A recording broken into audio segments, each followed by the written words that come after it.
পুঁজিবাজার নিয়ে প্রধান উপদেষ্টা যে দিক নির্দেশনা দিয়েছেন তা বাজার উন্নয়নে কতটা ভূমিকা রাখতে পারবে তা নিয়ে সংশয় জানিয়েছেন বিশ্লেষকরা। তাদের মতে দেশের সামষ্টিক অর্থনীতি পুঁজিবাজার বিকাশে সহায়ক নয়, তাই অর্থনীতির সূচকগুলো উন্নয়নে জোর দিতে হবে। রোববার পুঁজিবাজারের বর্তমান অবস্থা নিয়ে নিয়ন্ত্রক সংস্থার সাথে এক বৈঠকে বাজার উন্নয়নে 5টি দিক নির্দেশনা দেন প্রধান উপদেষ্টা। একরামুল ইসলাম খানের রিপোর্টে বিস্তারিত। 250টিরও বেশি ডিজাইন অপশন নিয়ে ওয়ালটন স্মার্ট ফ্রিজ, বোঝে আপনার প্রয়োজন। বিনিয়োগকারী না বাঁচলে শেয়ার মার্কেটের কোনো দাম নাই। খুরশিদুল আলম 2 যুগ ধরে ঢাকা স্টক এক্সচেঞ্জে লেনদেনের সাথে যুক্ত। পুঁজিবাজার থেকে শুরুর দিকে ভালো আয় করলেও বিগত 8 মাসে খুইয়েছেন বিপুল অর্থ। বর্তমান কমিশনের নেয়া একাধিক সিদ্ধান্ত বিনিয়োগকারীদের পথে বসিয়েছে মত তার। বিশেষ করে একসাথে 28টি কোম্পানিকে জেড ক্যাটাগরিতে ফেলায়। 99% লোক লুজার, তার মানে এটা অর্গানাইজেশন হলো, সেটা একটা বিজনেস প্ল্যাটফর্ম হলো। পুঁজিবাজারের এমন দুরবস্থা থেকে উত্তরণে রোববার সংশ্লিষ্টদের নিয়ে বৈঠক করেন প্রধান উপদেষ্টা। এ সময় সরকারের মালিকানা থাকা বহুজাতিক কোম্পানিকে অন্তর্ভুক্তি, নিয়ন্ত্রক সংস্থার কর্মকর্তাদের অনিয়ম দুর্নীতির বিরুদ্ধে ব্যবস্থা নেওয়া সহ 5টি দিক নির্দেশনা দেন তিনি। রাজধানীর বিভিন্ন ব্রোকারেজ হাউস, মার্চেন্ট ব্যাংকগুলো ঘুরে দেখা গেছে লেনদেনে অংশগ্রহণকারীর সংখ্যা হাতে গোনা।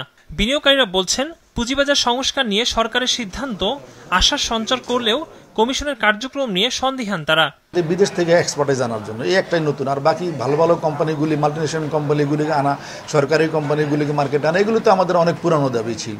এগুলো তো আজকে কয়েক বছর যাবত আমরা শুনতেছি, কিন্তু আসলে যে আইনগুলি বিদ্যমান আছে সেগুলিরই ইমপ্লিমেন্ট করা হয় নাই।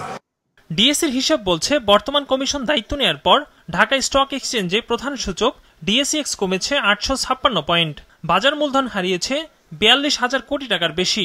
এ সময় বাজার ছাড়া হয়েছে লাখো বিনিয়োগকারী।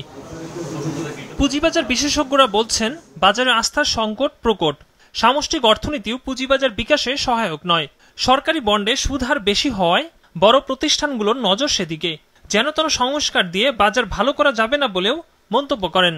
আমাদের সামগ্রিকভাবে যে সামষ্টিক অর্থনীতি আছে এটার ইমপ্রুভমেন্ট না হলে, যেমন ধরুন আমাদের যে রিজার্ভ ক্রিটিক্যাল স্টেজে আছে, আমাদের যে ব্যালেন্স অফ পেমেন্ট ইমপ্রুভ করেছে বাট ক্রিটিক্যাল স্টেজে আছে, আমাদের ফাইন্যান্সিয়াল অ্যাকাউন্ট ক্রিটিক্যাল স্টেজে আছে, মুদ্রাস্ফীতি 9%-এর উপরে, নীতি সুদ হার 10%-এর উপরে, আমাদের ট্রেজারি বন্ড 12.5%-এর উপরে। এই ধরনের একটা এনভায়রনমেন্ট পুঁজিবাজার ডেভেলপমেন্টের জন্য বা ইকুইটি মার্কেটের জন্য খুব একটা ফেভারেবল নয়। এদিকে বিদেশি বিশেষজ্ঞ এনে পুঁজিবাজার সংস্কার কার্যক্রম 3 মাসের মধ্যে এগিয়ে নেওয়ার কথা জানিয়েছেন প্রধান উপদেষ্টা। একরামুল ইসলাম খান, বিজনেস রিপোর্ট, মাছরাঙ্গা টেলিভিশন।